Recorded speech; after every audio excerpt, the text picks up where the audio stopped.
फिर हम नेक्स्ट बात देखेंगे कल्चर और। तो कल्चर में भी एग्जैक्टली हम ऐसे ही पढ़ेंगे, कल्चर का ओरिजिन पढ़ेंगे। अब कल्चर के ओरिजिन के लिए मैं कोई एक एग्जांपल लेके आपको समझा दूंगा।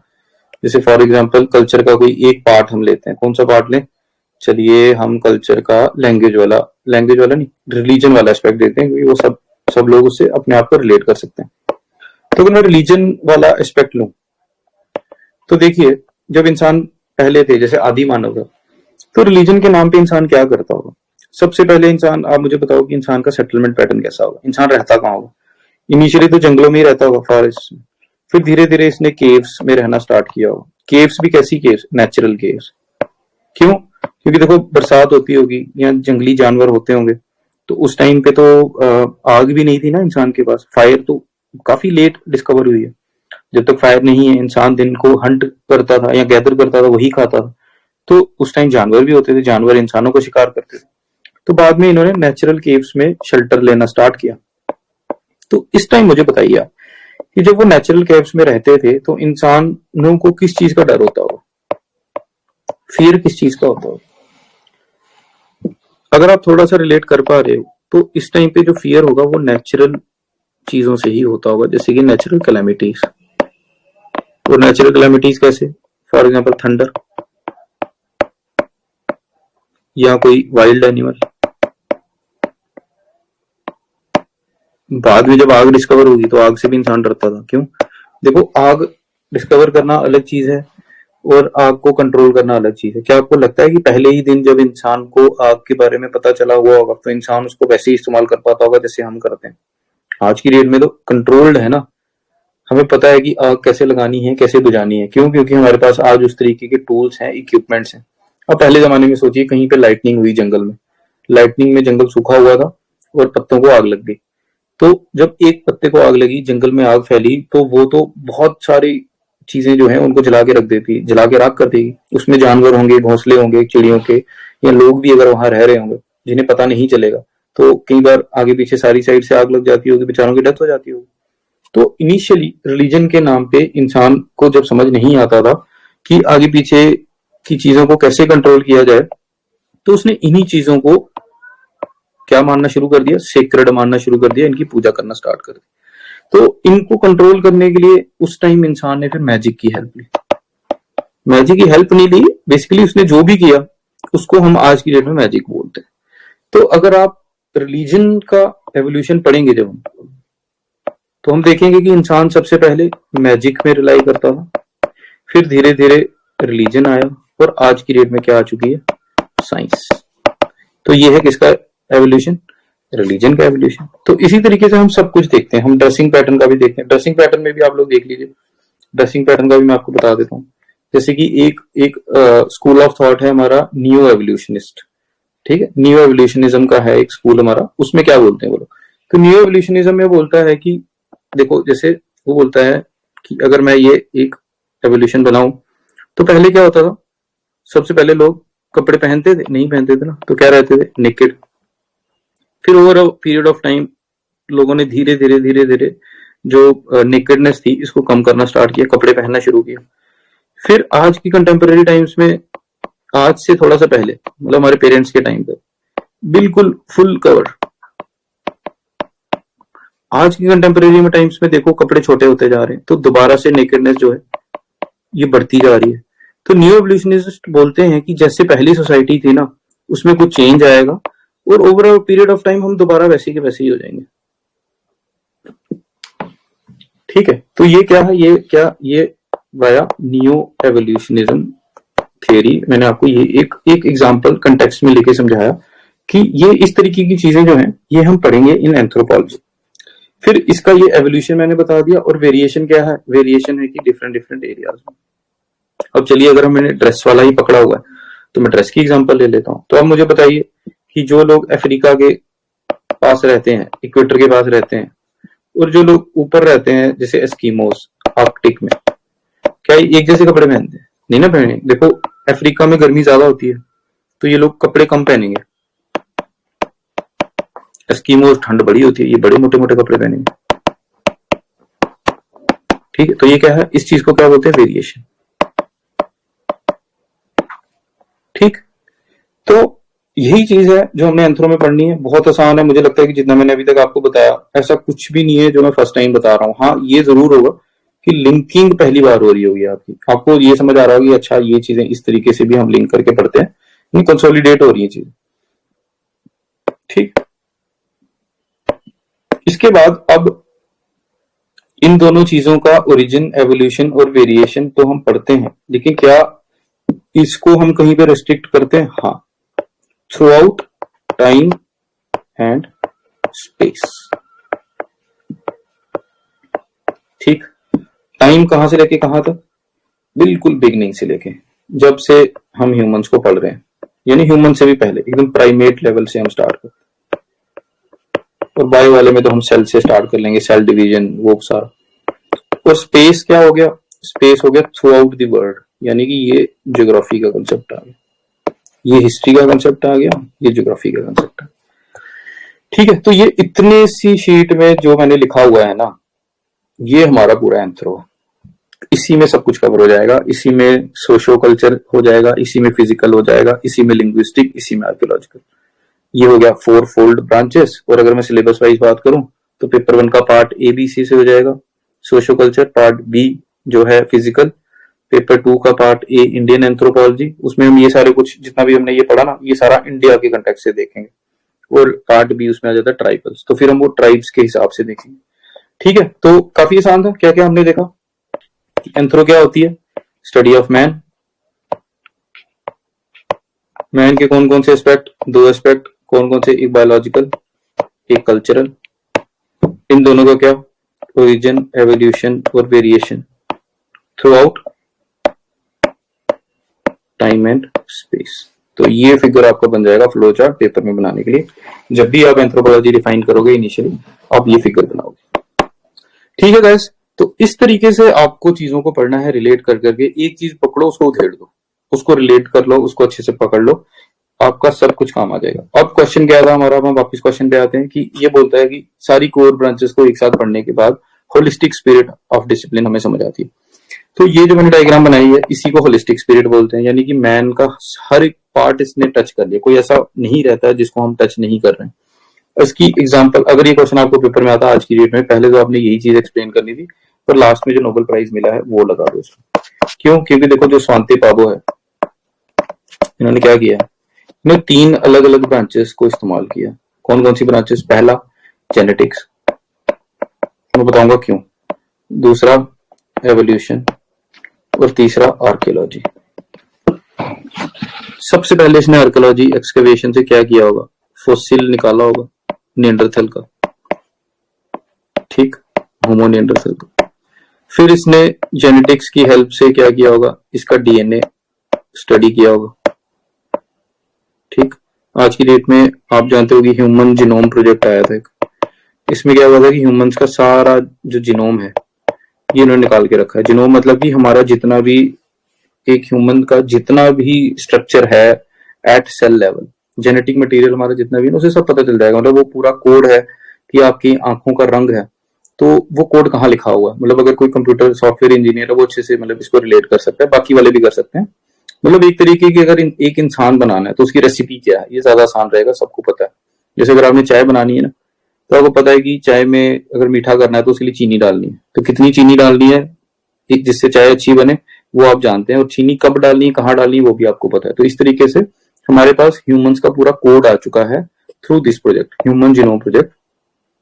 ठीक, तो ऐसे ही हमारे पास निएंडरथल का भी है, निएंडरथल जीनोम प्रोजेक्ट। तो उसमें हमारे निएंडरथल का भी जीनोम है।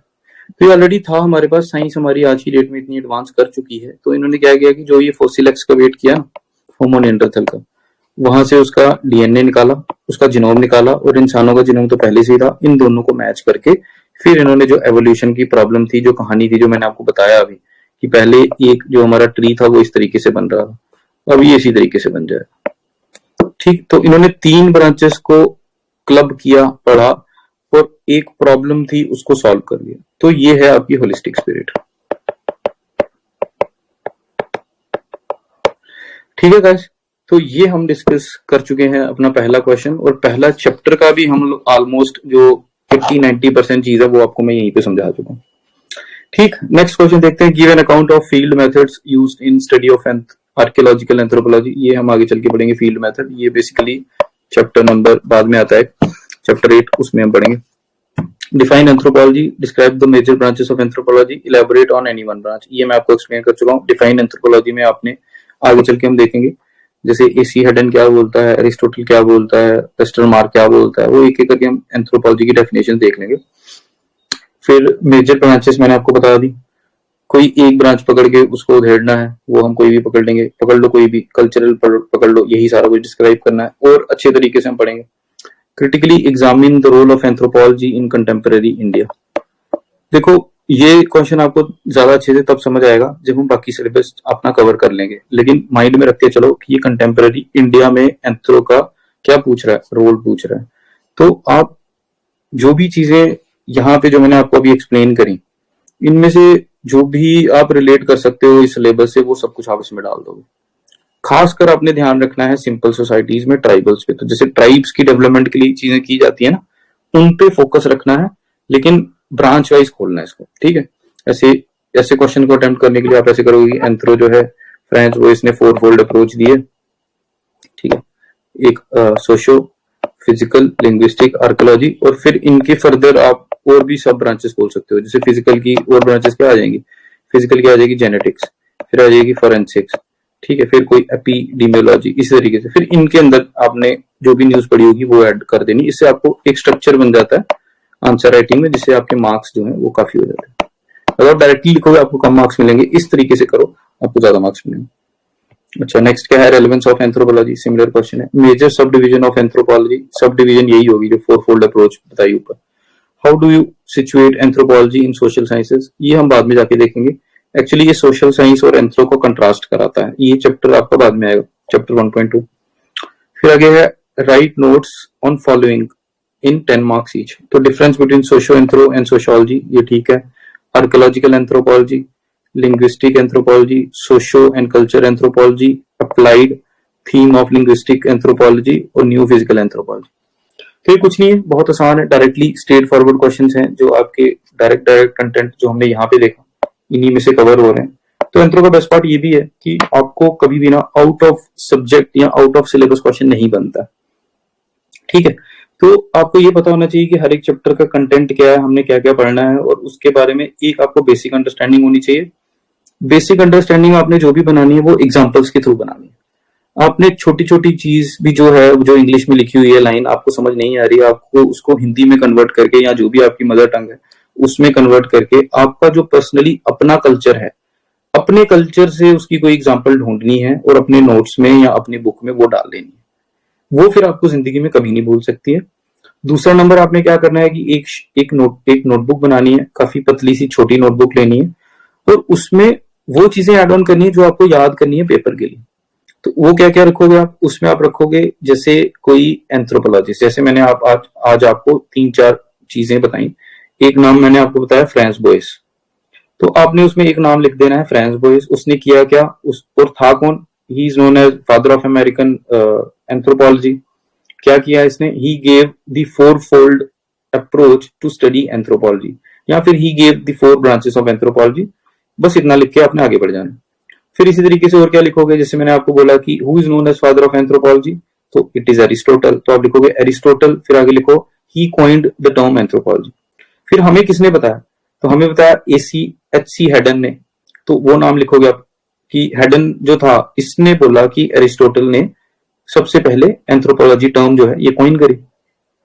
तो इस तरीके से एक आप छोटी नोटबुक बनाओगे जिसमें जो चीजें आपने याद करनी है पेपर में नंबर लेने के लिए वो लिखते जाओगे। तो बाद में एक आपकी खुद की अंडरस्टैंडिंग जो आपने अपने कल्चर से एग्जांपल सोची होगी, और दूसरी जो आपने पेपर में आपको नंबर दिलवाएगी, ये दोनों चीजों को क्लब करके न्यूज के साथ एनालाइज करके बार बार चीजों को पढ़ के, जैसे पहले एनसीईआरटी पढ़ोगे, फिर एम्बर एंड नंबर पढ़ोगे, फिर नेक्स्ट जैसे मैं आपको बताऊंगा कि इसके बाद जैसे मदन मजूमदार बुक आएगी सोशो की, फिर फिजिकल की आएगी पी नाथ। तो वो जैसे जैसे मैं आपको गाइड करता जाऊंगा आप लोग वैसे वैसे उस चीजों को पढ़ते जाओ। गो हेड मैं आपको यहीं पे दूंगा। मैं एक ये जो फ्री इनिशिएटिव है इसमें मैं आपको देखो पूरा एंथ्रो तो नहीं पढ़ा पाऊंगा, लेकिन इस तरीके से मैं आपको गो हेड देता चलूंगा, थोड़े थोड़े टॉपिक्स टच करता चलूंगा, ताकि एक आप फेमिलियर हो जाओ एंथ्रो से। दूसरा, आपको पता चले कि इसमें कितना इंटरेस्टिंग सब्जेक्ट है, क्योंकि काफी बच्चे होते हैं बेचारे घबराते हैं, लोग उनको बोल देते हैं कि आप पहले जीएस पढ़ो, तो बेचारे साल सवा साल जीएस पढ़ते जाते हैं, बाद में कंफ्यूज हो जाते हैं, कई बार उनको गलत गाइडेंस मिल जाती है, कोई ऐसा ऑप्शन पकड़ लेते हैं वो जिनमें आगे कोई स्कोप ही नहीं है। तो साल 2 साल पढ़ने के बाद हो सकता है कि वो ऑप्शन अच्छा बहुत हो, लेकिन आपको गाइडेंस भी तो चाहिए। बिना गाइडेंस के आप घर बैठे हुए हो, आपको पता चल नहीं रहा कहाँ से पढ़नी है, कोई बंदा आपको बुक बोल देता है, भाई इतनी मोटी सी बुक ले, इसको पढ़ ले, आपको खुद समझ नहीं आने वाला वो। तो मैं, क्योंकि एंथ्रोपोलॉजी को काफी अच्छे से समझ चुका हूँ, मेरी काफी अच्छी ग्रास्प है, पढ़ा रहा हूँ ऑलरेडी बच्चों को, जिनको पढ़ा रहा हूँ उनके भी रिव्यूज काफी अच्छे, तो मुझे ऐसा लगता है कि मैं अगर किसी की हेल्प कर सकता हूँ तो मैं क्यों ना करूँ। तो उस पर्पज से मैंने ये किया है। प्लस आपका ऑनलाइन बैच भी एक स्टार्ट होने वाला है एंथ्रोपोलॉजी का, उसकी टाइमिंग हम शाम को रखेंगे। उसमें थोड़ा सा वक्त लग रहा है due to some unavoidable reasons, तो हम कोशिश कर रहे हैं जितना जल्दी हो सकता है वो करेंगे। मीनवाइल मैंने एक ग्रुप अलग से बना दिया हुआ एंथ्रोपोलॉजी का, उसमें सिर्फ वही बच्चे ज्वाइन करें जो या तो मेरे से क्लास पढ़ रहे हैं एंथ्रोपोलॉजी के, या फिर जो एंथ्रोपोलॉजी सब्जेक्ट लेना चाहते हैं। ऐसे टाइम पास के लिए अब वो वाला चैनल मत ज्वाइन करना, क्योंकि विद इन 1 और 2 डे मैं उसको प्राइवेट करने वाला हूँ, फिर उसमें कोई ज्वाइन नहीं कर पाएगा, और सिर्फ एंथ्रोपोलॉजी रिलेटेड डिस्कशन ही हमारा उसमें चलेगा।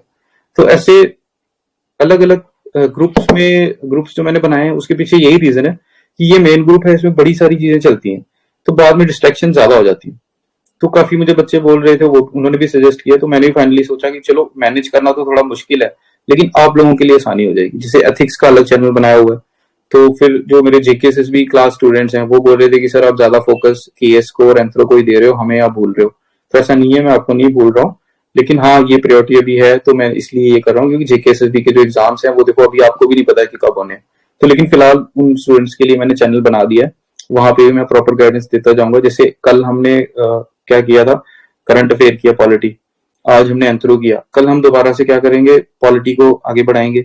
तो ऐसे ही कर करके धीरे धीरे, देखो पॉलिटी जो है वो जेकेएसएसबी के लिए भी कॉमन है और केएस के लिए भी कॉमन, तो मैं सब कुछ कवर करता जाऊंगा। हाँ एथिक्स के लिए बच्चे बोल रहे हैं कि केस स्टडीज, तो देखिए एथिक्स की केस स्टडीज के लिए जो मैंने एथिक्स का चैनल बनाया है ना, आपका इंटरेस्ट डेवलप करने के लिए वहां पे मैं जो टेडेक्स की एथिकल डिलेमा की वीडियोस हैं मैं वो शेयर कर रहा हूँ, और वो हर एक वीडियो एक सीरीज में है। आप कोई भी नया बच्चा वो चैनल ज्वाइन करता है, वो शुरू में जाए और शुरू से उसको पढ़े। मैंने उसमें एक वॉइस नोट भी डाला है, आप उसको भी सुने, और एक एक करके, मतलब मैं 3-4 दिन या वीकली उसमें 1 या 2 वीडियो डालता हूँ।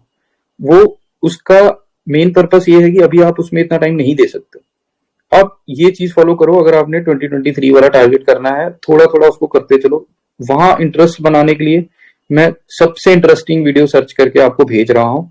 अब ऐसे मत सोचना कि एक ही दिन बैठ के उन सबको देख लो, मैं जिस हिसाब से भेजता हूँ आप इमिडिएटली उस दिन देखा करो। अगर हफ्ते में 2 वीडियो देखनी है तो मैं 2 ही भेज रहा हूँ, आप उसको देखते चलो, समझते चलो, एक क्यूरियोसिटी डेवलप करो, और ये करते चलो, और मेरे ऊपर रिलाई करो, मैं आपको ये सारा कवर करवा दूंगा। तो ठीक है गाइस, मुझे लगता है टाइम काफी हो गया है, हम काफी इन डेप्थ चले गए हैं यहाँ पे, लेकिन इसमें आपके लिए अच्छा है, क्योंकि अब आप जैसे आपने खुद पढ़ना है तो काफी सारी चीजें आपको एक गो हेड मिल गया, आप आराम से इसको जो है वो कंटिन्यू कर सकते हो। तो ठीक है, मैं अब यहाँ से स्क्रीन शेयरिंग जो था हमारा इसको ऑफ करूंगा।